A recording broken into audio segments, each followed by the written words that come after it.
I think ನಿಮಗೂ ಕೂಡ ಶಾಲಾ ಕಾಲೇಜುಗಳಲ್ಲಿ ಹಿಂದಿಯೇ ಭಾರತದ ನ್ಯಾಷನಲ್ ಲ್ಯಾಂಗ್ವೇಜ್ ಎಂದು ಕಲಿಸಿರಬೇಕು. ಆದರೆ ಭಾರತದ ಸಂವಿಧಾನದ ಪ್ರಕಾರ ಭಾರತದ ಯಾವುದೇ ನ್ಯಾಷನಲ್ ಲ್ಯಾಂಗ್ವೇಜ್ ಹೊಂದಿಲ್ಲ.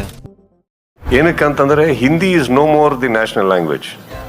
It's no more a national language. Our foreign minister said, Bharat ki Rajbhasha. Bharat has no Rajbhasha. The constitution, Article 343 makes it very clear Hindi is an official language. The Official Languages Act of 1963 says that Hindi and English are both official languages of India. ನಮಸ್ಕಾರ ವೀಕ್ಷಕರೇ, ಇತ್ತೀಚೆಗೆ ಈ ರೀತಿಯ ಕನ್ನಡಿಗರು ಹಿಂದಿ ಮಾತಾಡುವ ಜನರೊಂದಿಗೆ ಜಗಳವಾಡುತ್ತಿರುವ ವಿಡಿಯೋಗಳು ತುಂಬಾ ವೈರಲ್ ಆಗುತ್ತಿವೆ.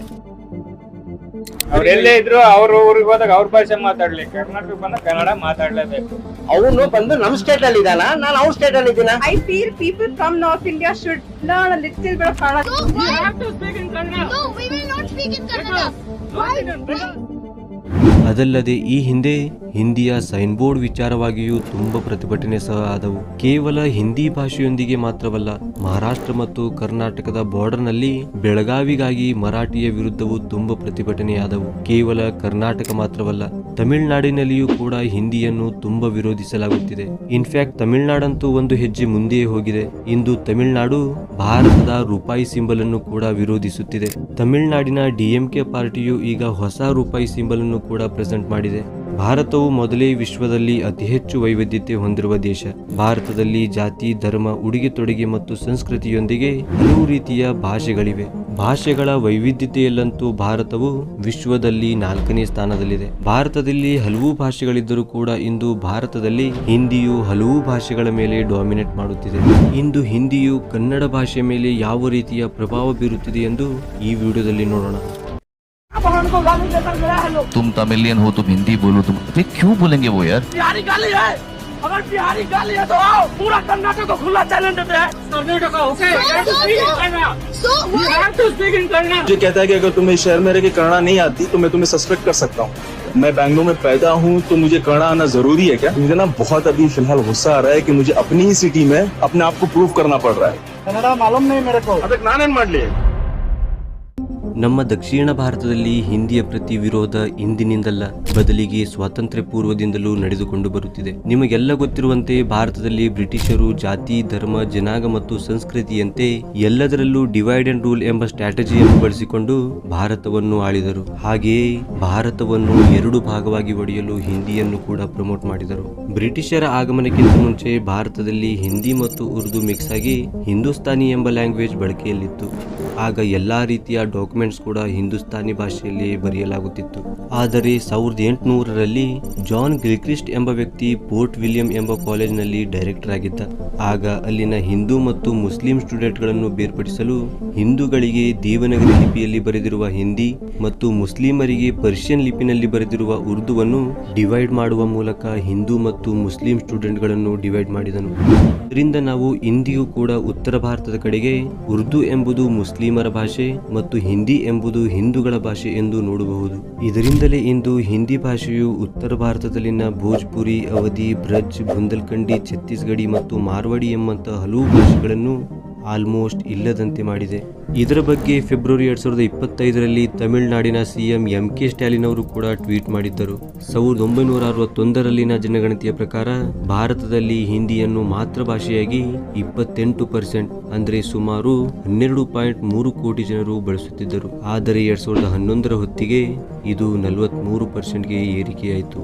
ಈ ಮ್ಯಾಪ್ ಅನ್ನು ನೋಡಿ, ಇದರಲ್ಲಿರುವ ಈ ರೆಡ್ ಕಲರ್ನ ಸಂಪೂರ್ಣ ಪ್ರದೇಶ ಹಿಂದಿಯ ಬೆಲ್ಟ್. ಹಾಗಾದ್ರೆ ಈ ಪ್ರದೇಶದಲ್ಲಿ ಎಲ್ಲರೂ ಹಿಂದಿ ಭಾಷಿಗರೇ ಆಗಿರಬಹುದು, ಆದರೆ ಹಾಗಿಲ್ಲ. ಈ ರಾಜಸ್ಥಾನದಲ್ಲಿ ರಾಜಸ್ಥಾನಿ ಭಾಷೆ ಮಾತಾಡುವ ಜನರು ಹೆಚ್ಚಿದ್ದಾರೆ. ಹಾಗೆ ಜಾರ್ಖಂಡ್ ನಲ್ಲಿ ಖೋರ್ಟಾ ಮತ್ತು ಹಿಮಾಚಲ್ ಪ್ರದೇಶದಲ್ಲಿ ಪಹರಿ ಜನರು ಹೆಚ್ಚಿದ್ದಾರೆ. ಆದ್ರೂ ಕೂಡ ಈ ರಾಜ್ಯಗಳ ಅಫಿಷಿಯಲ್ ಭಾಷೆ ಮಾತ್ರ ಹಿಂದಿ ಆಗಿದೆ. ಒಂದು ರೀತಿ ಈ 3 ಭಾಷೆಗಳನ್ನು ಹಿಂದಿ ನುಂಗಿಕೊಂಡಿದೆ. ಇದರಿಂದಲೇ ಇಂದು ಕರ್ನಾಟಕ ಮತ್ತು ತಮಿಳುನಾಡು ಸೇರಿದಂತೆ ಬೇರೆ ರಾಜ್ಯಗಳಲ್ಲಿ ಹಿಂದಿ ಭಾಷೆಯನ್ನು ಇಷ್ಟೊಂದು ವಿರೋಧ ಮಾಡಲಾಗುತ್ತಿದೆ. ಭಾರತದಾದ್ಯಂತ ಆವರಿಸಿಕೊಂಡ ಹಿಂದಿ ಭಾಷೆಗೆ ತನ್ನದೇ ಆದಂತ ಯಾವುದೇ ಲಿಪಿ ಸಹ ಇಲ್ಲ. ಸಾಮಾನ್ಯವಾಗಿ ನಾವು ಕನ್ನಡ ಎಂದು ಕನ್ನಡ ಲಿಪಿಯಲ್ಲಿ ಬರೆಯುತ್ತೇವೆ, ಆದರೆ ಹಿಂದಿ ಎಂದು ಬರೆಯಲು ಯಾವುದೇ ಹಿಂದಿ ಲಿಪಿ ಇಲ್ಲ. ಅದರಿಂದಾಗಿ ಹಿಂದಿಯನ್ನು ದೇವನಾಗರಿ ಲಿಪಿಯಲ್ಲಿ ಬರೆಯಲಾಗುತ್ತದೆ. ಐ ಥಿಂಕ್ ನಿಮಗೂ ಕೂಡ ಶಾಲಾ ಕಾಲೇಜುಗಳಲ್ಲಿ ಹಿಂದಿಯೇ ಭಾರತದ ನ್ಯಾಷನಲ್ ಲ್ಯಾಂಗ್ವೇಜ್ ಎಂದು ಕಲಿಸಿರಬೇಕು. ಆದರೆ ಭಾರತದ ಸಂವಿಧಾನದ ಪ್ರಕಾರ ಭಾರತದ ಯಾವುದೇ ನ್ಯಾಷನಲ್ ಲ್ಯಾಂಗ್ವೇಜ್ ಹೊಂದಿಲ್ಲ. ಏನಕ್ಕಂತಂದ್ರೆ Hindi is no more the national language. It's no more a national language. Our foreign minister said, Bharat ki Rajbhasha. Bharat has no Rajbhasha. The constitution, Article 343 makes it very clear Hindi is an official language. The Official Languages Act of 1963 says that Hindi and English are both official languages of India. ನೀವು ನಮ್ಮ ಕನ್ನಡ ಭಾಷೆಯನ್ನು ಹಿಂದಿ ಭಾಷೆಗೆ ಹೋಲಿಸಿದರೆ ಕನ್ನಡ ಭಾಷೆಯು ಹಿಂದಿ ಮತ್ತು English ಇವೆರಡಕ್ಕಿಂತಲೂ ಹಳೆಯದು. ಕನ್ನಡ ಭಾಷೆಯು Dravidian ಭಾಷೆಗಳ ಗುಂಪಿಗೆ ಸೇರಿದ್ದು. ದ್ರಾವಿಡಿಯನ್ ಭಾಷೆಗಳು ಎಂಬ ಒಂದು 70ರಿಂದ 80 ಭಾಷೆಗಳ ಗುಂಪಿದೆ. ಈ ಗುಂಪಿಗೆ ಸೇರಿದಂತ ಪ್ರಮುಖ 4 ಭಾಷೆಗಳು ಭಾರತದ ದಕ್ಷಿಣ ಭಾಗದಲ್ಲಿ ಬಳಕೆಯಲ್ಲಿವೆ. ಅವುಗಳೇ ತಮಿಳು, ತೆಲುಗು, ಕನ್ನಡ ಮತ್ತು ಮಲಯಾಳಂ. ಇದರಲ್ಲಿಯೇ ಒಂದಾದಂತ ಭಾರತದ ದಕ್ಷಿಣ ಭಾಗದಲ್ಲಿ ನೆಲೆಸಿಕೊಂಡಿರುವ ನಮ್ಮ ಕನ್ನಡ ಭಾಷೆಯು ಹಲವಾರು ಸಹಸ್ರಮಾನಗಳ ಶ್ರೀಮಂತ ಮತ್ತು ವೈವಿಧ್ಯಮಯ ಇತಿಹಾಸವನ್ನು ಹೊಂದಿದೆ. ವಿಶಿಷ್ಟ ಲಿಪಿ ಮತ್ತು ಮಧುರ ಧ್ವನಿಗೆ ಹೆಸರಾಗಿರುವ ಕನ್ನಡ ಭಾಷೆಯು ಕರ್ನಾಟಕದ ರಾಜ್ಯ ಭಾಷೆಯಾಗಿದೆ. ಅದಲ್ಲದೆ ಇದು ಭಾರತದ 22 ಅಧಿಕೃತ ಭಾಷೆಗಳಲ್ಲಿಯೂ ಕೂಡ ಒಂದು. ಕನ್ನಡವನ್ನು ಮಾತೃಭಾಷೆಗೆ ಬಳಸುವವರಲ್ಲಿ ಸುಮಾರು 38 ಮಿಲಿಯನ್ ಜನರಿದ್ದಾರೆ. ಹಾಗೆಯೇ ಕನ್ನಡ ಭಾಷೆಯು ವಿಶ್ವದಲ್ಲಿಯೇ 27ನೇ ಅತಿ ಹೆಚ್ಚು ಮಾತನಾಡುವ ಭಾಷೆ. ಸಾಮಾನ್ಯವಾಗಿ ಕನ್ನಡ ಭಾಷೆಯು 4 ವರ್ಗಗಳಲ್ಲಿ ವಿಂಗಡಿಸಲಾಗಿದೆ. ಅವುಗಳೇ ಪೂರ್ವ ಹಳೆಗನ್ನಡ, ಹಳೆಗನ್ನಡ, ನಡುಗನ್ನಡ ಮತ್ತು ಹೊಸಗನ್ನಡ. ಇದರಿಂದ ಕನ್ನಡ ಭಾಷೆಯು ಸುಮಾರು 2500 ವರ್ಷಗಳಷ್ಟು ಹಳೆಯದು. ಕರ್ನಾಟಕದ ಹಲಿಮಿಡಿ ಎಂಬ ಗ್ರಾಮದಲ್ಲಿ 1936ರಲ್ಲಿ ಕ್ರಿಸ್ತ ಶಕ 450ರಷ್ಟು ಹಿಂದಿನದಾದಂಥ ಕನ್ನಡದ ಮೊದಲ ಶಾಸನ ಸಿಕ್ಕಿತು. ಇದರ ನಂತರ ಇದೇ ರೀತಿಯ ಹಲವು ಶಾಸನಗಳು ಕೂಡ ಸಿಕ್ಕವು. ಈ ಹಿಂದಿ ಮತ್ತು ಬೇರೆ ಭಾಷೆಗಳ ಪರಸ್ಪರ ಯುದ್ಧವನ್ನು ನಾವು ಸ್ವಾತಂತ್ರ್ಯ ಪೂರ್ವದಿಂದಲೂ ನೋಡಬಹುದು. 1937ರಲ್ಲಿ ಅಂದಿನ ಮದ್ರಾಸ್ ಪ್ರೆಸಿಡೆನ್ಸಿಯಲ್ಲಿ ಮುಖ್ಯಮಂತ್ರಿಯಾದಂತಹ ಸಿ ರಾಜಾರಾವ್ ಗೋಪಾಲಾಚಾರ್ಯರು ಹಿಂದಿಯನ್ನು ಶಾಲಾ ಕಾಲೇಜುಗಳಲ್ಲಿ ಮ್ಯಾಂಡೇಟರಿ ಮಾಡಿದರು. ಆದರೆ ಹಲವು ಒಪೋಸಿಷನ್ ಲೀಡರ್ಸ್ಗಳು ಇದನ್ನು ಬಹಿಷ್ಕರಿಸಿದರು. ಇದರಿಂದ ನೋಡ್ತಾ ನೋಡ್ತಾ ಇದು ಸಾಮಾನ್ಯ ಜನರಲ್ಲಿಯೂ ಕೂಡ ಭೇದ ಭಾವ ಮೂಡಿಸಿತು. ಇದರಿಂದ ಹಲವು ರೀತಿಯ ಗಲಭೆ ಮತ್ತು ಪ್ರತಿಭಟನೆಗಳು ಉಂಟಾದವು. ಇದರಿಂದ ಹೆಚ್ಚುತ್ತಿರುವ ಜನರ ಆಕ್ರೋಶದಿಂದ ಹಿಂದಿಯನ್ನು ಆಪ್ಷನಲ್ ಮಾಡಲಾಯಿತು. 1965ರಲ್ಲಿ ಮತ್ತೆ ಸೆಂಟ್ರಲ್ ಗವರ್ಮೆಂಟ್ ಹಿಂದಿಯನ್ನು ಭಾರತದ ನ್ಯಾಷನಲ್ ಲ್ಯಾಂಗ್ವೇಜ್ ಆಗಿ ಮಾಡಲು ಚರ್ಚೆ ಶುರು ಮಾಡಿತು. ಆದರೆ ಇದನ್ನು ತಮಿಳುನಾಡು ಸೇರಿದಂತೆ ದಕ್ಷಿಣ ಭಾರತದ ಹಲವು ರಾಜ್ಯಗಳಲ್ಲಿ ವಿರೋಧ ವ್ಯಕ್ತವಾಯಿತು. ಹಿಂದಿಯಿಂದ ನಮ್ಮ ಭಾಷೆ ನುಡಿ ನಾಶವಾಗುತ್ತದೆಂದು ಹಲವು ರೀತಿಯ ಪ್ರತಿಭಟನೆಗಳಾದವು. ಹೆಚ್ಚುತ್ತಿರುವ ವಿರೋಧ ಮತ್ತು ಪ್ರತಿಭಟನೆಗಳಿಂದ ಸೆಂಟ್ರಲ್ ಗವರ್ಮೆಂಟ್ ಕೂಡ ತಮ್ಮ ಡಿಸಿಷನ್ ಅನ್ನು ಚೇಂಜ್ ಮಾಡಿತು. ಹಿಂದಿಯನ್ನು ನ್ಯಾಷನಲ್ ಲ್ಯಾಂಗ್ವೇಜ್ ದಿಂದ ತೆಗೆದು ಹಿಂದಿ ಮತ್ತು ಇಂಗ್ಲಿಷ್ ಅನ್ನು ಅಫಿಷಿಯಲ್ ಲ್ಯಾಂಗ್ವೇಜ್ ಆಗಿಸಿದವು. ಹಾಗೆಯೇ 343ರ ಆರ್ಟಿಕಲ್ ಪ್ರಕಾರ ಎಲ್ಲಾ ರಾಜ್ಯಗಳಿಗೆ ತನ್ನದೇ ಆದ ಭಾಷೆಯನ್ನು ಚೂಸ್ ಮಾಡಲು ಅನುಮತಿ ನೀಡಲಾಯಿತು. ಹೀಗಾಗಿ ಆಗಾಗ ದಕ್ಷಿಣ ಭಾರತದಿಂದ ಹಿಂದಿಯ ವಿರುದ್ಧ ಪ್ರತಿಭಟನೆಗಳು ಆಗುತ್ತಲೇ ಇರುತ್ತವೆ.